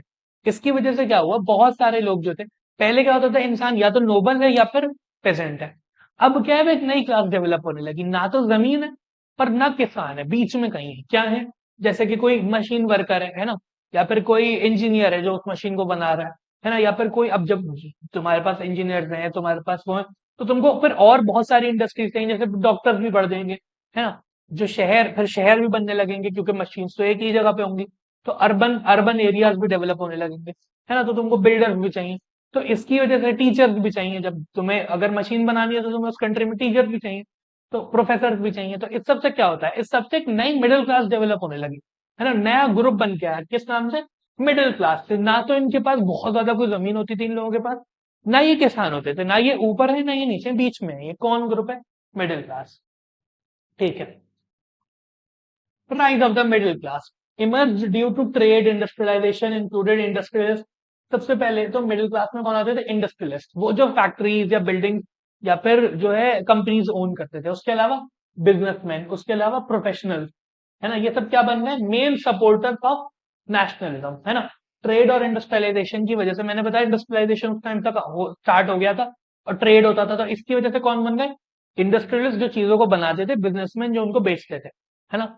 एक नई क्लास जो है बनना स्टार्ट हो गई और एक नया फॉर्म ऑफ पॉलिटिक्स आई, कौन सी, liberal nationalism. Nationalism linked with liberalism. अब ये लिबरलिज्म है क्या, लिबरलिज्म एक ऐसी चीज है, तुम आज भी अगर देखो ना, 2026 चल रहा है, लिबरलिज्म एक ऐसी चीज है, ये सिर्फ उन जगहों ही पे तुमको दिखता है जहां पर अर्बन सेंटर्स है ना, जहां पर बहुत ज्यादा पैसा है, बहुत ज्यादा डेवलपमेंट है। तुम लिबरलिज्म आज 2026 में भी इंडिया के किसी गांव में नहीं देखोगे, तुम लिबरलिज्म किसी भी गांव में, इवन रशिया के भी किसी गांव में, किसी भी तुम कंट्री में, किसी भी कंट्री में गांव में जाओ तुमको लिबरलिज्म नहीं दिखेगा। जैसे जैसे तुम शहर जाते रहते हो, जैसे जैसे तुम और अर्बन सेक्टर में क्लाइम करते रहते हो, चाहे तुम अमेरिका में हो, चाहे तुम इंडिया में, जैसे जैसे तुम ऊपर अच्छे बड़े महंगे शहरों में जाते रहते हो, तुमको दिखेगा लिबरलिज्म बढ़ता रहेगा, है ना। लोग लिबरल, या तो, और जो बिल्कुल बड़ा शहर होगा वहां एक्सट्रीम लिबरलिज्म होगा। तो लिबरलिज्म है क्या, liberalism comes from Latin word liber, liber means free, liber means free, किससे आता है ये, लिबर से, Latin word means free, emphasize individual freedom and equality before law. अब जो मैंने बात करी थी कि आखिर ऐसा है क्यों, अर्बन सेंटर्स की लिबरलिज्म को फॉलो क्यों करते हैं, इसकी वजह ये है कि जो अर्बन सेंटर्स होते हैं, तुम खुद नोटिस करो, वहां पर इंसान की लाइफ बहुत इंडिविजुअलिस्टिक होती है ना। जो रूरल प्लेसेस है वहां पर लाइफ इंडिविजुअलिस्टिक नहीं होती, इंसान अपनी नहीं सोचता, इंसान सोचता है अपनी फैमिली की, अपने खानदान की, अपने कुनबे की, है ना, कि हमारे मोहल्ले में क्या हो रहा है। लोग इंडिविजुअल पे फोकस नहीं करते, लोग मोहल्ले पे फोकस करेंगे या फिर अपने बिरादरी पे फोकस करेंगे, अलग अलग लोग जो है ना, डिपेंड करता है, कुछ अपनी अगर कोई ट्राइबल एरिया में चले जाओ तो लोग अपनी ट्राइब पे फोकस करते हैं ज्यादा, कि क्या हो कि ट्राइब बेहतर होता है कुछ करके, है ना। अर्बन सेंटर्स में क्या होता है, ये सारी चीजें खत्म हो जाती है ना। अर्बन सेंटर में इंसान को नहीं मतलब मेरा पड़ोसी कौन है, मेरा खानदान कहाँ है ना, सब दूर दूर रह रहे हैं, इंसान को दिखता है वो खुद। तो अब उसको समझ में आता है प्राइवेसी का कॉन्सेप्ट, अब उसको समझ में आता है इंडिविजुअल फ्रीडम का कॉन्सेप्ट, है ना। इतनी जितना जितना अर्बन सेंटर होगा उतना ही वहां पर लिबरलिज्म का कॉन्सेप्ट बढ़ेगा, जैसे liberalism and equality before law. Political ideas of liberalism, liberalism उस टाइम पर कहता क्या था, एंड ऑफ ऑटोक्रेसी, कि ऑटोक्रेसी का जो सिस्टम है उसे खत्म करो, जो सरकार है जिसके पास सारी पावर है, ये सिस्टम खत्म करो भाई, हर इंसान के पास पावर होनी चाहिए। और कॉन्स्टिट्यूशनल गवर्नमेंट, जो सरकार है वो एक कॉन्स्टिट्यूशन से चलनी चाहिए, ऐसा नहीं कि आज जो है प्रेसिडेंट या राजा वो उठा, उसने कहा आज क्या करें, आज ऐसा कर देते हैं सब, सारी बिल्लियों को काला पोत देते हैं। तो ऐसा नहीं होना चाहिए, हर चीज जो है वो सेंस बनानी चाहिए, हर चीज कॉन्स्टिट्यूशन के थ्रू चलनी चाहिए। कोई कितना भी पावरफुल हो, एक कॉन्स्टिट्यूशन के अंडर फ्रेमवर्क में वही वो वर्क करे, कि आप ये नहीं कर सकते, आप ये नहीं कर सकते, आप ये कर सकते हैं ना, वो किताब उसको बताए। ओके, रिप्रेजेंटेटिव पार्लियामेंट, एक पार्लियामेंट होनी चाहिए जो लोगों को रिप्रेजेंट करे, है ना। पार्लियामेंट होनी चाहिए जहां पर लोगों के चुने हुए लोग हैं, है ना, पॉपुलेशन के चुने हुए लोग हैं। और गवर्नमेंट बाय कंसेंट, सरकार जो है वो लोगों की इच्छा से बने, ऐसा ना हो कि लोगों की इच्छा के बिना बन जाए। ये कौन कहते थे, political ideas of liberalism. Problem क्या थी लिबरलिज्म में, voting rights only for main, man यहाँ पे गायब हो गए, voting rights only for main. Liberalism क्या करता था, लिबरलिज्म उस टाइम पर बात जो कर रहा था वो सिर्फ आदमियों के हक की बात कर रहा था, औरतों के हक की बात उस टाइम तक शुरू नहीं हुई थी, है ना। उसके अलावा property owning men and women excluded from political rights, women treated as minors under law. तो लिबरलिज्म की उस टाइम पर जो लिमिट थी वो ये थी कि औरतों के हक की कोई बात नहीं हुई थी उस टाइम पर भी, है ना। ये बात नहीं होता कि क्या जो ये हक लोगों को मिल रहा है इसमें औरतें भी इंक्लूडेड है, तो औरतें इंक्लूडेड नहीं थी, औरतों को माइनर माना जाता था अंडर लॉ, है ना। औरतों को बच्चों की तरह पे ट्रीट किया जाता था अंडर लॉ, कानूनी तौर पे। ठीक है।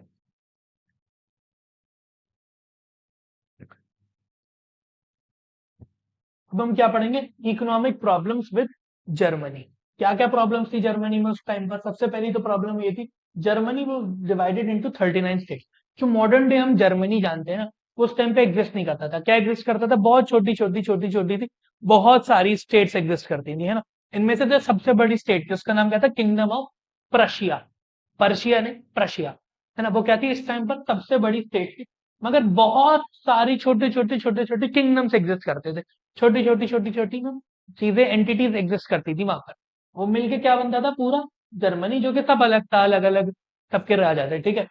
ईच हैड डिफरेंट करेंसी, हर एक की अलग करेंसी थी। Each had different weights and measure, सबका अलग वेट करने का तरीका था, सबकी अलग करेंसी थी, है ना। सब अलग अलग बिल्कुल राज करते थे। Multiple custom barriers hinder trade. एक जगह से दूसरी जगह कोई चीज बेचनी है तो कस्टम ड्यूटी पे करो, टैरिफ पे करो, ये भी एक प्रॉब्लम होती थी। उसके अलावा क्योंकि ये बहुत ज्यादा डिसेंट्रलाइज था, बहुत ज्यादा अलग अलग हो रखा था, तो बहुत ज्यादा प्रॉब्लम आती थी चीजों को जो है हैंडल करने में। कोई अगर इन्वेजन हो गया, सब अलग अलग छोटे छोटे छोटे छोटे से राजा होते थे। अभी हमने पढ़ा नेपोलियन ने कैसे इन्वेड किया, कुछ ही साल में पूरे जर्मनी को टेक ओवर कर लिया उसने। ठीक है। सो क्या लाया गया? जोल्वरीन लाया गया, जोल्वरीन। जोल्वरीन, वुल्वरीन पढ़ा था? वुल्वरीन देखा है? वुल्वरीन, वुल्वरीन का चच्चा का लड़का है, क्या मतलब है इस बात का? वुल्वरीन ऐसे खट खट खच खच करके काट देता है ना पूरा। जोल्वरीन क्या था? Customs union led by Prussia.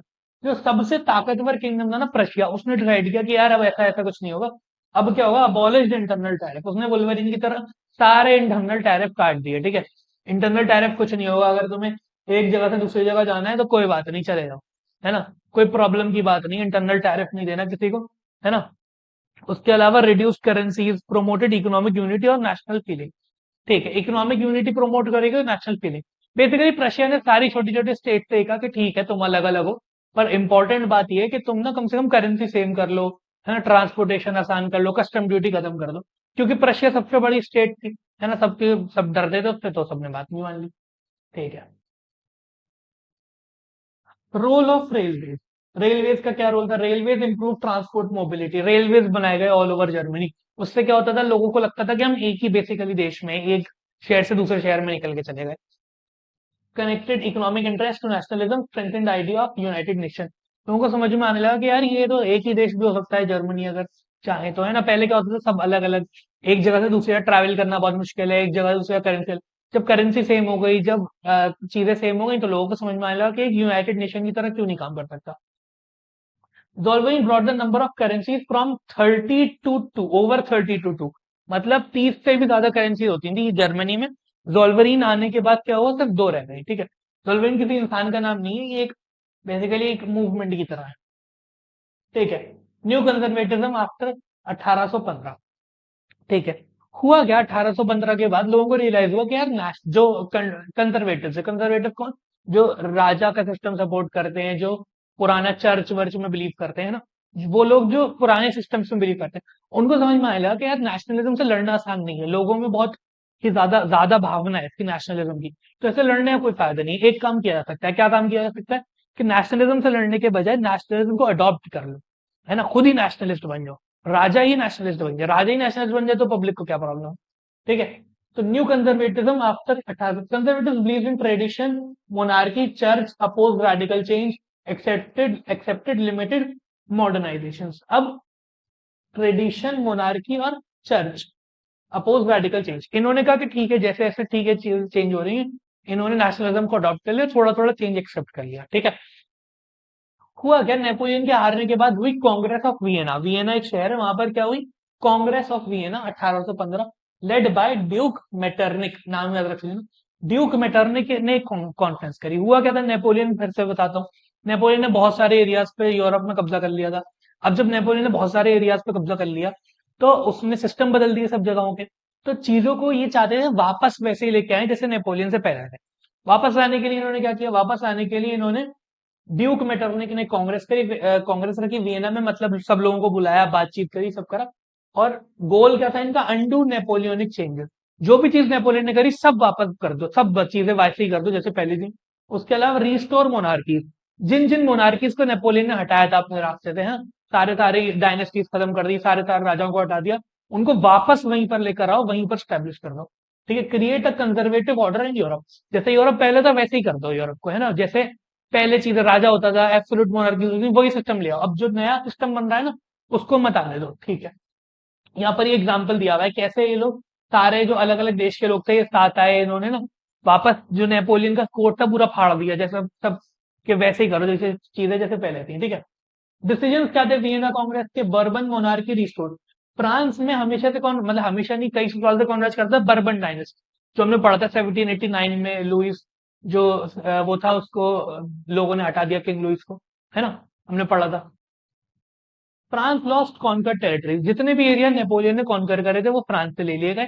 Bourbon dynasty को दोबारा से फ्रांस में स्टैब्लिश कर दिया गया, और buffer states created around France, France के आसपास बहुत सारे जो भी फ्रांस ने कब्जा करे थे, फ्रांस नेपोलियन के अंडर में जितना भी उन्होंने कॉन्कर किया था, वो सारी छोटे छोटे छोटे छोटे नए कंट्रीज बना दिए गए, है ना। उसके अलावा जर्मन कन्फेडरेशन रिटेन, उसने नेपोलियन ने पूरी जर्मनी पर कब्जा कर लिया था, तो एक नया कंट्री की तरह से बना क्या? German federation, German confederation. क्यों बना? ताकि अगर कोई दोबारा से अब इन्वेड करता है तो अब उससे मिलके लड़ लिया जाए। ठीक है, ओके, लेट्स गो ऑन। अब एक नया बंदा यहाँ पर आता है, उसका नाम क्या है? Giuseppe मजीनी, Giuseppe मजीनी। ठीक है, हमने क्या पढ़ा था अभी? नेपोलियनिक कोड को खत्म कर दिया लोगों ने, है ना। किसने किया था? कौन जो था इस कांग्रेस को हेड कर रहा था? Duke Metternich, Duke Metternich. ये कौन है? Duke Metternich. गुसेप मजीनी जो है वो इन सब चीजों के अगेंस्ट है। वो क्या चाहता है? गुसेप मजीनी जो है वो एक इटालियन रेवोल्यूशनरी, इटली का बंदा है। क्या चाहता है? फाउंड उसने दो ऑर्गेनाइजेशन बनाई, कौन कौन सी? यंग इटली और यंग यूरोप। ठीक है, उसने क्या माना? Nations are God given and oppose monarchy strongly. जो ड्यूक मेटरनिक था ये क्या कह रहा था? हर चीज कंजर्वेटिव तरीके से होनी चाहिए, राजा के तरीके से, जैसे हमेशा से होते हुए आ रही है। और जो नया ये बंदा आया गसेप मजीनी, ये क्या कह रहा है कि नहीं नहीं नहीं नहीं, जो हो रहा था वो सही हो रहा था, सारे राजाओं को हटाओ, ये करो ये करो। तो इसने मुझे लगता है ये बोला होगा कि ये बुड्ढा मेरे बीच में बहुत बोल रहा है। ठीक है, इम्पैक्ट ऑफ मजीदी। ठीक है, inspired youth across Europe spread nationalist ideas seen as dangerous by conservative. Metternich called him the most dangerous enemy of our social orders. Mazzini का इम्पैक्ट क्या था? मजीनी ने यूरोप के कई सारे लोगों को, जवान लोगों को समझा दिया कि देखो नेशन होना चाहिए, राजा वाजा का सिस्टम सब गलत है ना, डेमोक्रेसी टाइप की चीजें होनी चाहिए। और ये जो था क्या कहते हैं, मेटरनिक ने इसको क्या कहा था? मजीनी, मजीनी को the most dangerous enemy of our social order, कि हमारा जो ये सिस्टम है ना पुराना राजाओं का और ये वाला सिस्टम है, इसकी जो सबसे खतरनाक जो हमारा दुश्मन है वो कौन है? वो यूसुफ मदीनी है। ठीक है, अब आता है द एज ऑफ रेवोल्यूशन। क्या है age of revolution? Period of wide spread revolution in Europe, nationalism and liberalism closely linked with revolution. अब क्या हुआ? लिबरलिज्म नेशनलिज्म को मिला के क्या हुआ? रेवोल्यूशन आना स्टार्ट हुआ। क्यों आया ये रेवोल्यूशन? मेनली मैंने बताया कि नेपोलियन के कब्जा करने के बाद जब वापस दोबारा से चीजें सिस्टम अंडू करेगा, तो लोगों को वो सिस्टम पसंद नहीं है। लोग वापस वो उसी एरा में जाना चाहते थे कि राजा वाजा सिस्टम ना हो, हमारे पास पावर हो। तो इस जब क्या कहते हैं, मेटरनिक ने नए कंट्रीज स्टैब्लिश करे, उसके बाद लोग दोबारा से विद्रोह के लिए उतर गए कि हमें दोबारा वही सिस्टम चाहिए जो नेपोलियन के टाइम पे चल रहा था, या फिर उससे पहले जो चल रहा था, है ना, कि हमें कोई रॉयल फैमिली नहीं चाहिए। ठीक है, तो ये जो एज है ना, ये याद कर लेना, 1830 टू 1848, ये क्या है? Age of revolution. इसमें रेवोल्यूशन से रेवोल्यूशन हुए, एज ऑफ रेवोल्यूशन नाम है इसका। बैकग्राउंड ऑफ द रेवोल्यूशन क्या है? Background of revolution, conservative regimes after 1815 tried to suppress freedom. सारी कंजर्वेटिव सरकारें थी, है ना, सब चाह रहे थे राजा राजा का जो सिस्टम है वो चलता रहे, चर्च की जो पावर है वो चलती रहे, है ना, फ्यूडलिज्म चलता रहे, है ना। वो उन्होंने क्या किया? दबाने की कोशिश करी, किसको? जो भी नेशनलिस्ट आइडियाज थे, लिबरल आइडियाज थे, इनको दबाने की कोशिश करी। Liberals and nationalist oppose absolute monarchy and censorship. Result repeated revolts across Europe. अब जाहिर सी बात है रिवॉल्ट्स तो होने थे, क्या कहते हैं, प्रॉब्लम्स तो आनी थी। क्यों नहीं आएंगी जब लोग क्या चाहते हैं? लिबरलिज्म और नेशनलिज्म, है ना। गवर्नमेंट जो है वो क्या इम्पोज कर रही है? कंजर्वेटिज्म। गवर्नमेंट कह रही है नहीं एब्सोल्यूट सरकारें होंगी, लोग कुछ और कह रहे हैं, तो फिर वो राइट्स तो होने थे, राइट्स हुए और रेवोल्यूशन हुए, और लोग बार बार कुछ ना कुछ प्रोटेस्ट कर रहे थे। Repeated revolts across Europe, Europe में रिपीटेड रिवॉल्ट्स हुए इसके बाद। ठीक है, किन किन जगहों पे ये हुए? France, Germany states, Italian states, Poland, Ottoman empire और आयरलैंड, ये वो एरियाज थे led mainly by educated middle class. ये वो एरियाज थे जिन्होंने इन दिनों में क्या देखा, रेवोल्यूशन देखे। ठीक है, आगे बढ़। Social base of the revolutions. अब आखिर रेवोल्यूशंस जो थे ये कर कौन रहा था, कौन आखिर लिबरलिज्म को आगे से हेड कर रहा था, कौन लोग थे? लीडरशिप किसके हाथ में थी? Professor, teachers, clerk, middle class professional. ठीक है, ये जो थे लीड कर रहे थे, कौन? Professor, teachers, clerk, middle class professional. मैंने कहा ना, मिडिल क्लास जो थी बहुत ज्यादा इंटरेस्टेड थी किसमें? लिबरलिज्म में, नेशनलिज्म में। क्योंकि जाहिर सी बात है, जो एक क्या कहते हैं पेजेंट है, उसको तो ज्यादा मतलब नहीं होता इन चीजों से ना। नोबल नोबल का तो नुकसान है नेशनलिज्म में, लिबरलिज्म में। तो नेशनल लिबरलिज्म को लीड कौन कर रहा था, नेशनलिज्म को लीड कौन कर रहा था? ये लोग, professor, teachers, clerk, middle class professional. Support इनको बेसिकली कहां से मिल रहा था? वर्कर्स और पेजेंट से। ये जाते थे, पेजेंट पेजेंट लीड नहीं करता था, पेजेंट सपोर्ट करता था, है ना। जब इन्हें लोग चाहिए होते थे सड़कों पे, तो पेजेंट्स उतरते थे सड़कों में। Goals डिफाइड between class. अब यहाँ पर एक बहुत ही अजीब सी प्रॉब्लम थी, वो ये थी कि ये जो लोग थे, प्रोफेसर, टीचर्स, क्लर्क, मिडिल, ये जो मिडिल क्लास वाला वर्ग था ना, ये किसी और वजह से प्रोटेस्ट और ये रिवॉल्ट कर रहा था। और जो वर्कर्स और पेजेंट्स थे, ये किसी और वजह से रिवॉल्ट कर रहे थे, है ना। जो वर्कर और पेजेंट थे, उनको ज्यादा इस बात से मतलब नहीं था कि एब्सोल्यूट मोनार्की है या कॉन्स्टिट्यूशनल रिपब्लिक है, उनको इस बात से मतलब नहीं था। उनको मतलब था कि भाई हमें हमारा पैसा टाइम पे मिल जाए, हमें सही सुविधाएं मिल जाए, है ना। इससे ज्यादा उनको मतलब नहीं था ज्यादा। और जो ये लोग हैं, प्रोफेसर, टीचर्स, इनको इस बात से मतलब नहीं था ज्यादा कि लोगों को क्या सुविधाएं मिल रही, क्योंकि ये तो अमीर थे, अमीर नहीं तो ये कम से कम इनकी सर्विसेज तो अच्छी थी। तो इनको ज्यादा मतलब नहीं था कि किसको क्या सुविधा मिल रही है। इनको इस बात से मतलब था कि एब्सोल्यूट मोनार्की खत्म हो जाए और रिपब्लिक आ जाए और लोगों के पास पावर आ जाए, कॉन्स्टिट्यूशन आ जाएगी, इन्हें इस बात से मतलब था। तो दोनों ने प्रोटेस्ट किया, मगर गोल्स अलग अलग है ना। दोनों ने प्रोटेस्ट किया, गोल्स मगर अलग अलग है। जैसे कि बहुत सारे लोग तुम्हारी क्लास में जो है वो पीटी करते हैं, स्पोर्ट्स में चले जाते हैं। मैंने भी स्पोर्ट्स ज्वाइन किया था, मगर हम मेरे जैसे लोग, हम स्पोर्ट्स क्यों ज्वाइन किया? हमने स्पोर्ट्स ज्वाइन किया क्लास बंक करने के लिए, है ना। क्लास बंक कर देते थे हम स्पोर्ट्स के नाम पे, और बहुत सारे वजह स्पोर्ट्स करते थे, क्यों? क्योंकि उनके इंटरेस्ट था। तो एक ही इंस्टीट्यूशन में हो सकता है अलग अलग तरह के इंटरेस्ट वाले लोग हो। ठीक है, आपके आसपास भी ऐसे बहुत सारे लोग होंगे जो अलग अलग इंटरेस्ट से एक ही काम कर रहे हैं। Revolution of July 1830 France. Bourbon monarchy overthrown.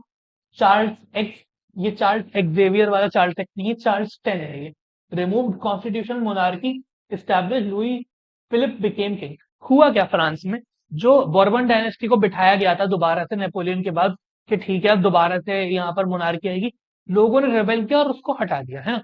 और लोगों ने क्या किया? चार्ल्स टेन जिसको बिठाया गया था उसको हटाकर लुई फिलिप को बिठा दिया किंग पे, ठीक है।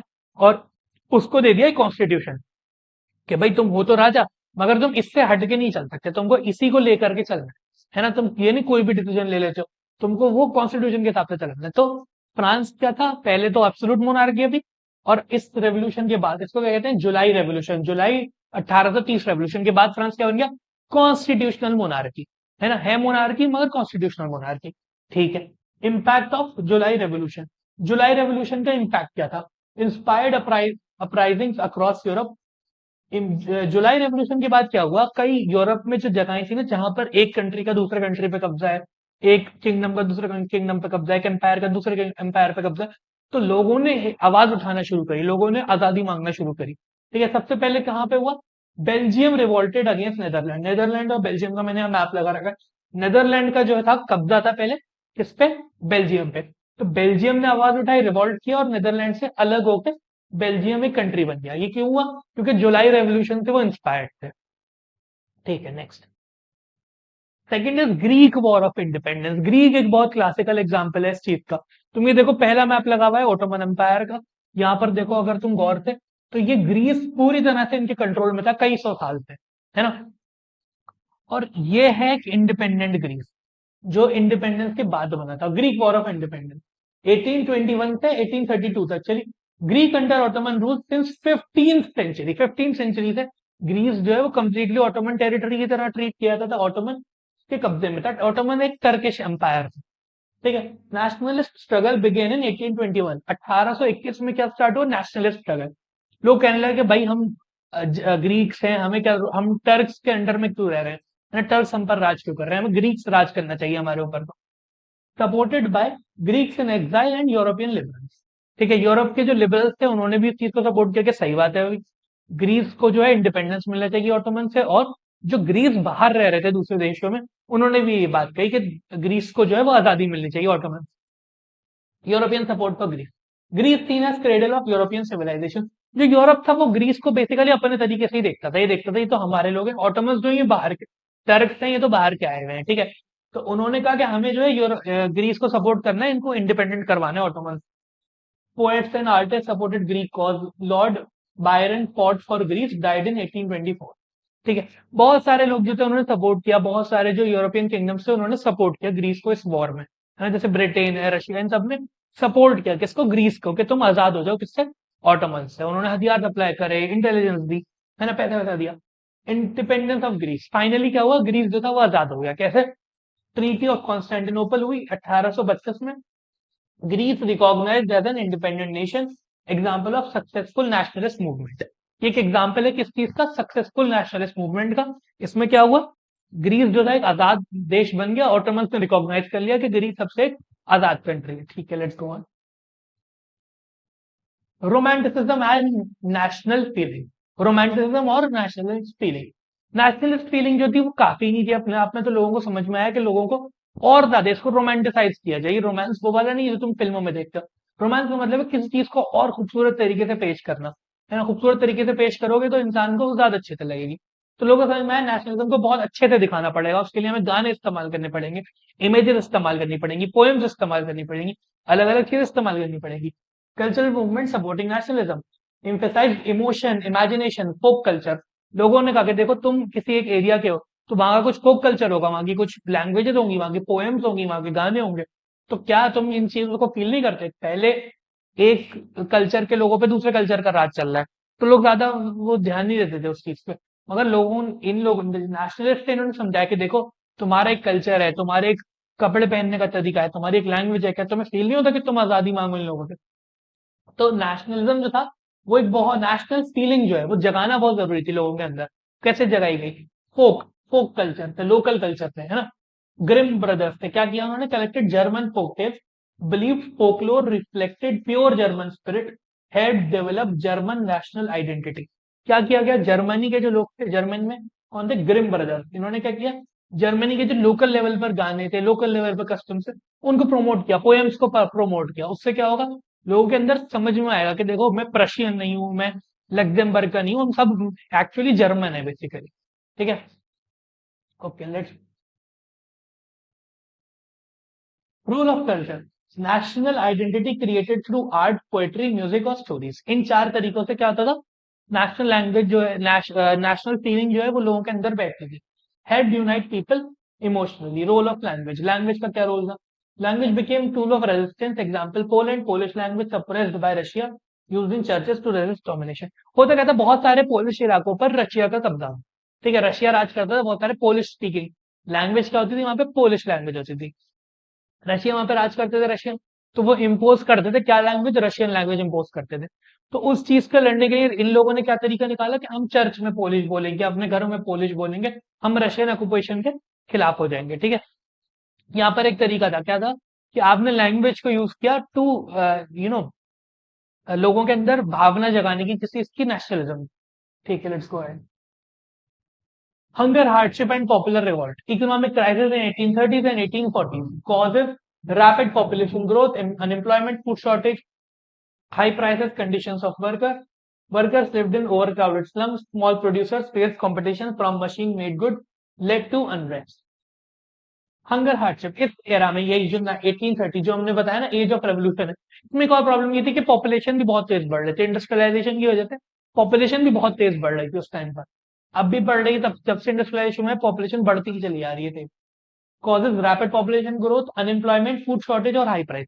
जब एकदम ही जब पॉपुलेशन बूस्ट हुआ तो लोग तैयार नहीं थे किसके लिए, अनएम्प्लॉयमेंट के लिए, फूड शॉर्टेज के लिए, है ना, क्योंकि इतनी बड़ी पॉपुलेशन को सस्टेन करना आसान नहीं था। कंडीशन ऑफ वर्कर, जो आम लोगों की कंडीशन थी वो भी खराब होने लगी, क्योंकि भर भर के क्राउडेड लोग जो थे वो शहरों में आने लगे जॉब करने के लिए, मशीन वर्कर्स बनने के लिए, टीचर्स बनने के लिए, तो फिर जो शहरों में हालात थे वो भी खराब होने लगे। Workers live in overcrowded slums, small producers face competition from machine made good. जो स्मॉल प्रोड्यूसर्स थे वो क्या करते थे, प्रॉब्लम फेस करते थे किससे, मशीन मेड गुड्स से। ठीक है, जो लोअर लोकल लेवल पर कपड़े बनाने वाले लोग थे, लोकल लेवल पर कोई प्रोडक्ट बनाने वाले लोग थे, क्योंकि मशीन आने लगी तो अनएम्प्लॉयमेंट भी बढ़ा। जैसे अभी हम देख रहे हैं एआई, है ना, एआई के आने की वजह से क्या हो रहा है, लोगों की जॉब जा रही है, बहुत सारी जॉब्स क्या हो रही है, ऑटोमेट हो रही है। तो वैसे ही उस टाइम पर एक नई टेक्नोलॉजी इंट्रोड्यूस हुई थी, कौन सी, मशीन। जब मशीन से इंट्रोड्यूस हुई तो मशीन से चीज बनने लगी, तो मशीन से चीज बनने लगी तो हाथ से बनाने की जरूरत नहीं पड़ी। तो अब अगर एक काम 100 लोग कर रहे थे, वो एक मशीन कर लेगी तो 100 लोग अनएम्प्लॉयड हो जाएंगे। तो अनएम्प्लॉयमेंट उस एरा में क्या हुआ था, बढ़ गया था। सिलीजियन वीवर्स का यहाँ पर एक एग्जाम्पल भी दिया हुआ है। Weavers protested wage cut, contractors exploited workers, army uprising many weavers killed. बहुत सारे जो सिलने, वीवर कहते हैं सिलने वाले, वो सिलाई करने वाले जो लोग थे, कपड़े बनाने वाले लोग जो थे, उन्होंने अगेंस्ट आवाज उठाई कॉन्ट्रैक्टर्स के कि हमें एनफ पैसे नहीं मिल रहे, हमें जो है परेशान किया जा रहा है। तो आर्मी ने इंटरव्यून किया और उनको मार दिया, ठीक है, जो लोग आवाज उठा रहे थे इसके अगेंस्ट। अब 1848, 1848 एक बहुत इंपॉर्टेंट ईयर है, क्यों, क्योंकि इसको क्या कहते हैं, ईयर ऑफ रेवोल्यूशन। इसमें 3 बड़े रेवोल्यूशन हुए इस एक साल में, है ना। Food shortages plus unemployment, people rose in revolt across Europe, most significant revolution of the period. जितने भी इस पीरियड के बड़े रेवोल्यूशन हुए वो इस एक ही साल में 3 बड़े रेवोल्यूशन हुए। पढ़ते हैं कौन कौन से। रेवोल्यूशन ऑफ द लिबरल, सबसे जो क्या कहते हैं, पहला रेवोल्यूशन है वो कौन सा है, लिबरल्स का रेवोल्यूशन। क्या हुआ था, led by education middle class, जो एजुकेटेड मिडिल क्लास थी उसने लीड किया था रेवोल्यूशन, ठीक है। डिमांड क्या थी, constitution, freedom of press, national unification. मगर ये जो रेवोल्यूशन था ना लिबरल्स वाला, ये फेल हो गया। क्यों फेल हो गया ये रेवोल्यूशन, क्योंकि एरिस्टोक्रेसी एंड मिलिट्री अपोज। जो सबसे बड़ा रीजन था वो ये था, middle class ignored the workers demand. याद होगा तुम्हें, मैंने शुरू में बताया था कि ये जो लिबरल का ग्रुप था ना, ये कौन कौन लोग थे, लीडर जो थे वो थे मिडिल क्लास, और जो नीचे थे वो थे पेजेंट्स और वर्कर्स, ठीक है। जो मेन उसका ग्रुप का बल्क जो थे, ज्यादा लोग जो थे, वो कौन से थे, वर्कर्स और पेजेंट्स। मगर जो लीड कर रहा था वो कौन थे, वो थे टीचर्स, लॉयर्स, इंजीनियर्स, इस तरह के लोग। तो इससे प्रॉब्लम ये हुई कि उनका कुछ और इंटरेस्ट था और वर्कर्स और इनका कुछ और इंटरेस्ट था। अब क्योंकि इंटरेस्ट मिसमैच हुआ, इसकी वजह से ये लिबरल रेवोल्यूशन जो है ये फेल हो गया पूरी तरह से, ठीक है। Popular support decline, revolution suppress. उसके अलावा जो अरिस्टोक्रेसी थी, जो राजा थे, जो लॉर्ड्स थे, उन्होंने क्या किया, आर्मी का इस्तेमाल किया इन रेवोल्यूशन को दबाने के लिए। अब क्योंकि एक तो आर्मी भी यूज हो रही है रेवोल्यूशन को दबाने के लिए, और जो लोग प्रोटेस्ट कर रहे हैं वो खुद भी आपस में डिसाइड नहीं कर पा रहे क्या कर हमें चाहिए क्या। दो ग्रुप है, एक ग्रुप कुछ कह रहा है, जो लीडिंग ग्रुप है वो कुछ और कह रहा है, और जो मेजोरिटी ग्रुप है वो कुछ और कह रहा है। तो इस प्रॉब्लम की वजह से रेवोल्यूशन आगे ही नहीं बढ़ पाया, ठीक है, आगे बढ़ते हैं। रेवोल्यूशन इन फ्रांस, फिर से एक और रेवोल्यूशन इन फ्रांस हुआ। किंग लुई फिलिप, जो एक खुद एक रेवोल्यूशन के बाद जो है पावर में आया था। किंग लुई फिलिप जो खुद एक रेवोल्यूशन के बाद पावर में आया था, किसके बाद, चार्ल्स एक्स के, जो खुद एक रेवोल्यूशन के बाद पावर में आया था, नेपोलियन के बाद। और नेपोलियन जो खुद एक रेवोल्यूशन के बाद पावर में आया था, ठीक है। तो फ्रांस में this keeps on happening, right. मैंने यहाँ पे एक मीम भी लगा दिया है इसके लिए। किंग लुई फिलिप ओवरथ्रो, ठीक है, किंग लुई फिलिप को हटा दिया जाता है और रिपब्लिक प्रोक्लेम, एक रिपब्लिक बना ली जाती है लुई फिलिप को हटा के, ठीक है। अब पहले हमने क्या करा था कि चार्ल्स एक्स को हटा के क्या हुआ, कॉन्स्टिट्यूशन मोनार्की, कि है मोनार्की ही मगर कॉन्स्टिट्यूशन के थ्रू चलेगी। अब लोगों ने कहा नहीं नहीं नहीं, इसको भी हटाओ, लुई फिलिप को पूरी तरीके से, सारी तरीके से मोनार्की को हटाओ। अब हमें रिपब्लिकन चाहिए, अब हमें इलेक्ट हुआ हुआ बंदा चाहिए, राजा वाजा नहीं चाहिए, कोई रॉयल फैमिली नहीं चाहिए, हमें चाहिए बंदा जो इलेक्ट होके वहां पर पहुंचा हो। यूनिवर्सल मेल सफरेज, जितने भी मेल्स हैं पॉपुलेशन में रहने वाले, उन सबका अधिकार है किस चीज का, वोट देने का। मेनली प्रॉपर्टी लोग जो है उनका अधिकार है किस चीज का, इलेक्ट करने का अपनी सरकार को। राइट टू वर्क गारंटीड, उसके अलावा हर इंसान को राइट टू वर्क दिया जाएगा, हर इंसान को सरकार एम्प्लॉयमेंट प्रोवाइड करेगी लोगों को, ठीक है। रेड कौन, फ्रैंकफर्ट पार्लियामेंट, ठीक है। फ्रैंकफर्ट पार्लियामेंट एक तीसरे तरीके का रेवोल्यूशन है। इसमें क्या था, German liberals met at Frankfurt, Germany के जो लिबरल्स थे वो मिले कहां पर, फ्रैंकफर्ट में। ड्राफ्टेड कॉन्स्टिट्यूशन फॉर जर्मनी, एक कॉन्स्टिट्यूशन उन्होंने बनाया कि जोड़ के हम जर्मनी ऐसा बनाएंगे।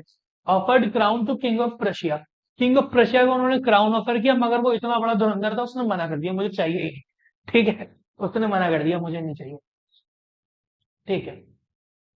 रोल ऑफ विमेन, औरतों का क्या इम्पैक्ट था इस सब में, women participated actively, formed association, publish newspapers. Although औरतों का जो रोल था वो एक्टिव था, औरतों को ट्रीट इसमें पैसिव तरीके से किया गया, क्योंकि जितनी भी डिमांड रखी गई, कोई भी डिमांड ये नहीं थी कि औरतों को भी वोटिंग राइट मिले, है ना, लोगों के दिमाग में भी ये बात नहीं थी कि औरतों को भी वोटिंग राइट मिलना चाहिए। ठीक है, denied voting right seen only as observers, औरतों को सिर्फ पैसिव तरीके से ट्रीट किया गया इस पूरे नेशनलिज्म वाले फियास्को को। Impact of 1848 revolution, liberal revolutions failed, but old order could not be restored fully. Monarchs introduced reform, abolition of serfdom, limited constitutional change. अब लिबरल जो रेवोल्यूशन आया उसका कोई खास बड़ा इम्पैक्ट तो नहीं आया है ना, क्योंकि वो कोई सरकार तो बदल नहीं पाए, वो तो फेल हो गया। फायदा ये हुआ लिबरल रेवोल्यूशन से कि और जो दो बाकी के रेवोल्यूशन हुए, कॉन्स्टिट्यूशन स्टैब्लिश हो गए, लोगों को समझ में आने लगा कि आखिर किस तरह की सरकार आगे बननी चाहिए। ठीक है,